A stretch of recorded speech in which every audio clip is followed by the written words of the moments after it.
आज इस चैनल के श्रोताओं को एक बड़ी मार्मिक कहानी सुना रहा हूँ। अगर कहानी आप सबको पसंद आए तो इस चैनल को सब्सक्राइब करिए, लाइक करिए और साथ में शेयर भी करिए अगर कहानी आप सबको पसंद आती है तो। कहानी का जो शीर्षक है जाको राखें साइयाँ मार सके न कोई, ये कहानी का शीर्षक है। एक राजा था। एक राज्य में एक राजा था, उसके कोई पुत्र नहीं था, न कोई संतान थी, न कन्या थी, न पुत्र था। राजा जो था वो अपने पुत्र की प्राप्ति के लिए बहुत आस लगाए बैठा हुआ था। बड़ा प्रयास किया, बहुत दौड़ धूप किया, पंडितों मुल्लाओं तमाम दरगाहों पर मत्था टेका, और पुत्र की प्राप्ति नहीं हो पाई। तो उसके मंत्रियों ने उसको सलाह दी, जो सलाहकार उसके पास थे, कि कुछ तांत्रिकों का राजा साहब सहयोग लिया जाए। जब वह मंत्रियों ने ऐसी सलाह उसको दी राजा को, तो राजा ने भी तांत्रिकों की तरफ अपना रुख किया। भाई, तांत्रिकों से सुझाव मांगा।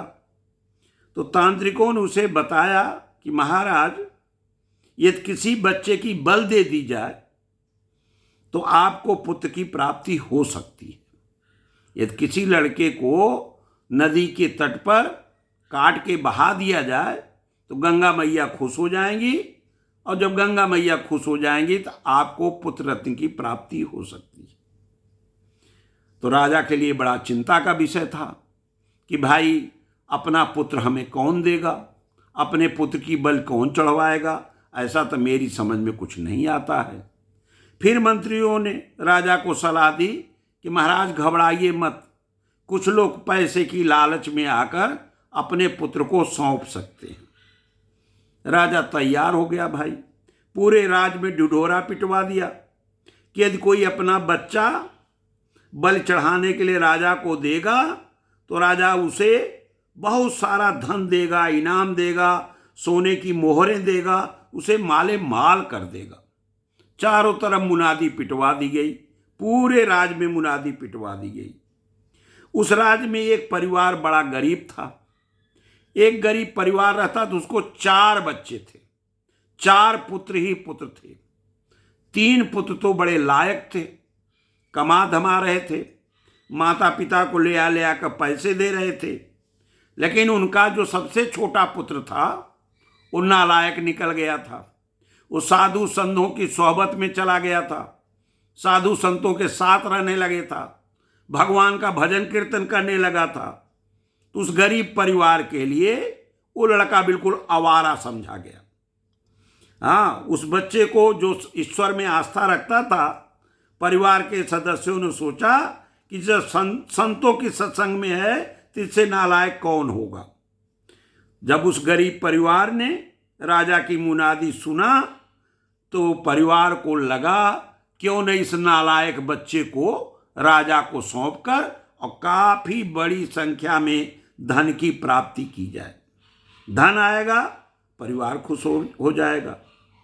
तो उन लोगों ने तय किया कि हम लोग अपने इस निकम्मे बच्चे को राजा को सौंप देते हैं।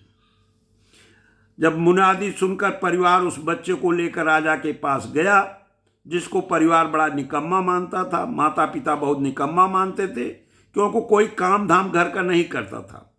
पूरे दिन भर संत महात्माओं के डेरे में डला रहता था, वहीं भजन कीर्तन करता था, वहीं भगवान के भजन और संत महात्माओं की सेवा में लगा रहता था। उसे जब पाए, राजा के सामने हुए गरीब परिवार पहुंचा, उस लड़के को सौंपा तो राजा बहुत प्रसन्न हुआ। बहुत सारी असरफियाँ, बहुत सारी धन दौलत उस परिवार को दिया। जितना राजा दे सकता था उस परिवार को दिया। वो परिवार अपने बच्चे के बदले में ढेर सारा धन संपदा लेकर लौट आया। राजा को तांत्रिकों द्वारा बच्चे की बल की देने की तैयारी की गई कि चलो भाई, गंगा तट पर चलते हैं। पूजा उजा की सामग्री इकट्ठा की गई और उसे गंगा के तट पर ले जाया गया, नहलाया धुलाया गया। फिर तांत्रिकों ने कहा राजा से कि राजा साहब, इसकी अंतिम इच्छा पूछ लीजिए कि इसकी अंतिम इच्छा क्या है। तो राजा ने कहा, हाँ भाई, ये भी ठीक है, मरने वाले की अंतिम इच्छा पूछ लेनी चाहिए। तो राजा ने बच्चे से पूछा, तांत्रिकों ने भी बच्चे से पूछा कि बेटा तुम्हारी अंतिम इच्छा क्या है। बच्चे ने कहा कि मेरी कोई अंतिम इच्छा नहीं है, मैं चाहता हूं कि थोड़ी बालू, थोड़ी रेती आप लोग बटोर कर ढोकर लाएं, मेरे पास यहाँ रख दें। हाँ, बस यही अंतिम इच्छा है, थोड़ी सी मैं पूजा उपासना करना चाहता हूँ। तो उन्होंने कहा कि इसमें कौन बड़ी बात है। राजा ने नौकरों को आदेश दिया कि जाओ भाई, थोड़ी रेती थोड़ी बालू बटोर के ले आओ, लड़के के सामने रख दो। नौकर दौड़े और थोड़ी थोड़ी बालू 4-5 नौकर ले आकर उस लड़के के सामने रख दे। तो लड़के ने शंकर की आकृति की, शिव की आकृति की 4 पिंडियां बनाई उस बालू से। एक पिंडी, उसके बगल में दूसरी पिंडी, उसके बगल में तीसरी पिंडी, उसके बगल में एक चौथी पिंडी उस बालू से ठोक ठोक के लड़के ने बनाया। इसके बाद पहली पिंडी के पास गया, बालू की पहली पिंडी के पास प्रणाम किया, हाथ जोड़ा, सिर झुकाया, प्रणाम किया और इसके बाद उसको बिखेर दिया, लात से मार के बिखेर दिया। फिर वो गया दूसरी पिंडी के पास, उसको भी हाथ जोड़ा, पैर पड़ा और इसके बाद उसको भी बिखेर दिया। फिर वो लड़का तीसरी पिंडी के पास गया जो बालू की रेती की बनी थी, उसको भी प्रणाम किया और उसको भी बालू को बिखेर दिया। चौथी पिंडी के पास गया और हाथ जोड़ के प्रणाम करके बैठ गया। कहा कि अब राजा महाराजा और तांत्रिक लोग, अब आप लोग हमारा जो भी करना हो करें। राजा को ये सब दृश्य देखकर बड़ा आश्चर्य हुआ। तांत्रिक भी डर गए। तांत्रिकों को लगा कि लगता है ये भी कोई तांत्रिक है भाई, कहीं हमारा न निष्ठ हो जाए। तो राजा को बड़ी जिज्ञासा भी हुई कि बेटा तुम बताओ ये क्या हुआ, क्या किया तुमने। तो उसने कहा कुछ नहीं किया मैंने। पहली पिंडी जो थी वो पिंडी मेरे माता पिता की थी, क्योंकि माता पिता का कर्तव्य है कि अपने बच्चे की, अपने पुत्र की रक्षा करें। माता पिता ने स्वयं बेच दिया, बलि देने के लिए सौंप दिया, तो उन्होंने अपने कर्तव्य का पालन नहीं किया। तो मैंने अपने कर्तव्य का पालन किया, उन्हें प्रणाम किया, उन्हें सम्मान दिया और उनसे नाता तोड़ लिया। महाराज दूसरी जो पिंडी थी वो हमारे सगे संबंधी भाई बंधुओं की है। उनको भी मैंने सम्मान दिया, उन्हें भी मैंने प्रणाम किया और अंत में उनसे भी मैंने नाता तोड़ लिया। और जो तीसरी पिंडी है वो इस राज्य के राजा की थी। राजा का कर्तव्य है वो अपने प्रजा का पालन करे और अपनी प्रजा की रक्षा करे, क्योंकि राजा जो है राजा की प्रजा ही संतान होती है। इसलिए राजा ने स्वयं मेरी बल देना चाहता है, तो मैंने तीसरी पिंडी भी बिखेर दी। चौथी पिंडी जो है महाराज वो भगवान की है। तो चौथी पिंडी के शरण में मैं आ गया हूं, भगवान जैसा चाहेंगे वैसा होगा। ऐसा कह के चौथी पिंडी के सामने वो लड़का हाथ जोड़कर बैठ गया। राजा बड़ा चिंतित हुआ, सोचा कि इतना धार्मिक लड़का, इतना बुद्धिमान लड़का, हाँ मैं कहाँ पाऊंगा।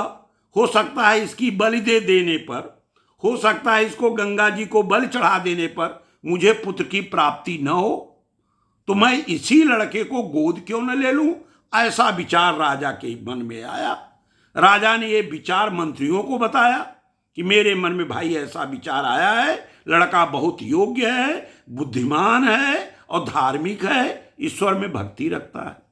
मंत्रियों ने कहा राजा साहब आप बिल्कुल सही कर रहे हैं। फिर उसने अपना विचार त्यागा कि भाई तांत्रिक लोग आप लोग घर जाइए, आपको जो भी धन चाहिए ले जाइए, मैं इस लड़के की बलि नहीं चढ़ाऊंगा। इस लड़के को आज मैं पूरी सभा के सामने गोद लूंगा और कल इसे राजकुमार घोषित कर दूंगा। फिर राजा ने उस लड़के को घर ले गए, पूरी सभा बुलाई और उसको अपने गोद में बैठाया, उसको गोद लिया और दूसरे दिन राजा ने उसको अपना राजकुमार घोषित कर दिया कि मेरे बाद यही लड़का इस देश का राजा बनेगा।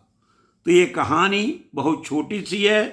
आप श्रोताओं को पसंद आई हो तो इसको लाइक करिए, हमारे इस चैनल को सब्सक्राइब करिए और शेयर जरूर करिए, क्योंकि कहानी बड़ी मार्मिक है, धन्यवाद। इस कहानी को फिर दूसरी कहानी लेकर उपस्थित होंगे।